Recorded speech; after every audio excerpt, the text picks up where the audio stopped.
Nous sommes en 1996 quand un groupe de Rauh black metal norvégien fait son apparition, Belzidum, un groupe de Rauh black metal norvégien assez banal, comme il y en avait beaucoup à l'époque, un groupe chrétien qui la même année en 1996 enregistreront une démo aujourd'hui complètement perdue. La démo de l'époque a été faite indépendant, donc ça veut dire que le groupe l'a produit eux-mêmes, groupe d'ailleurs qui se constitue de 2 personnes, mais depuis 1996 et que le groupe a sorti sa démo, plus rien, il n'y a plus eu d'album, plus eu d'apparition, rien.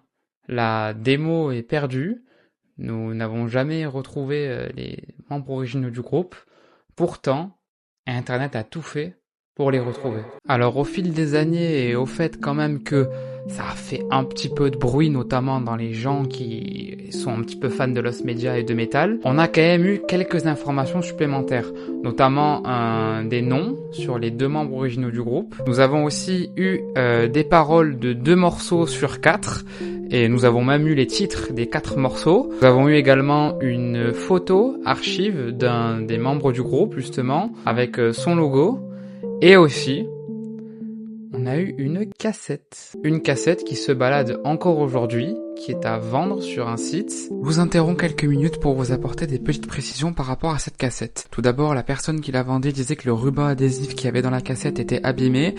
Et si cette personne a eu cette cassette, c'est qu'il y en a probablement d'autres qui l'ont, mais soit qu'ils ne savent pas que c'est un Lost Media, soit qu'ils la gardent pour eux. Salut à tous, ici The Missionary. Pour cette nouvelle série de vidéos que je lance sur ma chaîne, nous allons parler des Lost Media du métal. Bienvenue dans l'épisode 1. Tout d'abord, avant de commencer cette vidéo, n'hésitez pas à vous abonner et à liker pour me soutenir. Je vous souhaite également une bonne année 2026, même si moi je tourne la vidéo en 2025. Voilà, j'espère que cette vidéo vous plaira et on commence tout de suite par la première histoire.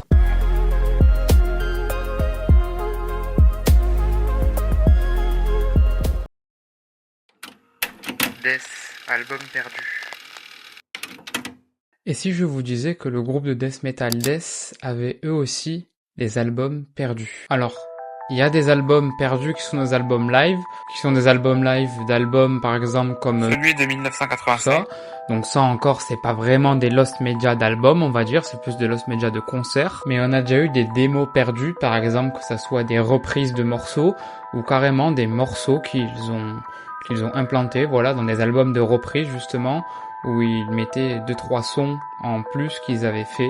Alors dans ces reprises justement perdues, on a eu des morceaux comme Paranoid de Black Sabbath, on a eu aussi Black Magic de Slayer, il y avait une reprise de Destruction aussi, et aussi une reprise de Celtic Frost. Et du coup, il y avait aussi des morceaux qu'ils avaient fait eux-mêmes, que ça soit dans des démos précédentes ou quoi, qu'ils mettaient sur ces albums justement de reprises, comme par exemple le morceau Corpse Grinder, qui a été retrouvé, il me semble, enfin je l'ai vu sur YouTube.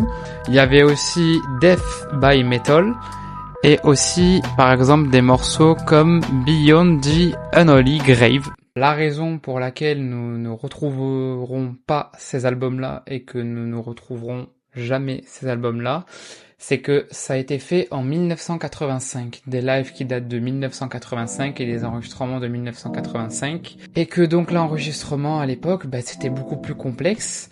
C'était soit des vinyles, soit des cassettes. Et pour des lives du groupe Death qui à l'époque venait à peine de sortir son premier album et qui était pas un monument comme aujourd'hui, pas tout le monde l'a enregistré et c'est très probable que des cassettes ont été détruites ou rangées dans des endroits qu'on ne saura jamais.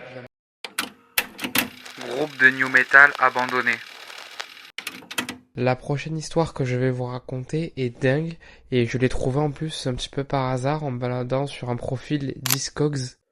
En 2005, un groupe de new metal belge fait son apparition dans la scène, Kill My Dolls, un groupe entre new metal et metalcore qui réunit un petit peu l'esthétique film d'horreur et cirque. Un groupe belge qui se trouve à Wallonie et qui la même année en 2005 va faire un EP démo 3 titres.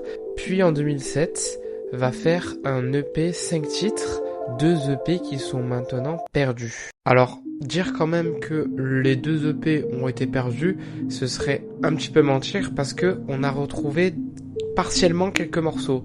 On a retrouvé notamment des clips qu'il y a sur Dailymotion ou sur YouTube et aussi beaucoup d'extraits de live. Dans les autres informations que nous avons eues sur le groupe, on a par exemple eu une page Facebook, mais sachez que maintenant, si vous cliquez sur cette page Facebook, elle n'affichera rien. Le compte a dû être supprimé par l'un des membres du groupe. On ne sait pas trop pour quelle raison, on n'a pas su savoir.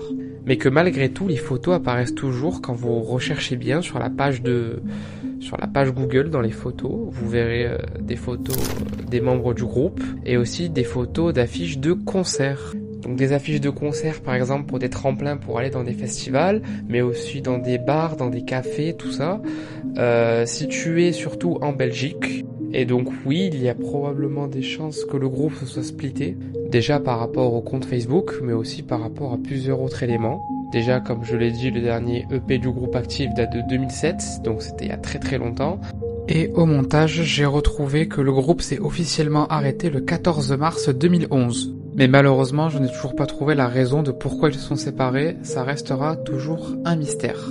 Mais sur le deuxième EP du groupe qui était sorti en 2007, on a quand même eu du coup un extrait d'une musique, donc je vous la passe au montage.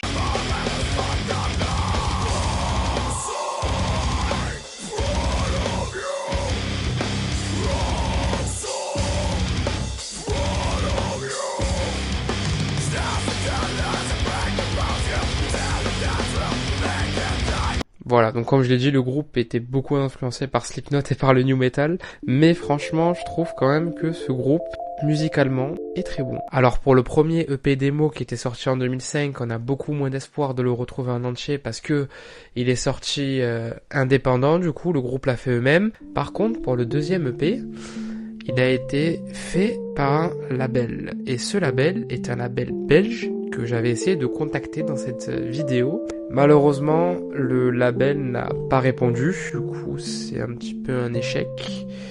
Mais bon, il y a toujours beaucoup d'espoir de le retrouver. C'est la fin de cette vidéo, merci beaucoup de l'avoir regardée. Je sais que cette vidéo a été assez courte, mais c'est une vidéo qui m'a pris quand même pas mal de temps à faire, et même à trouver les sujets. Mais comme je l'expliquais au début, c'est plusieurs épisodes, donc vous verrez bientôt un épisode 2, je pense plutôt le faire vers printemps-été. N'hésitez pas aussi à me suivre sur mon compte Instagram The Missionary pour voir l'avancée de mon EP de black metal. Un premier morceau sortira le 8 mars. Merci beaucoup d'avoir regardé ce nouveau concept. Passez une très bonne journée et une bonne année 2026. Ciao!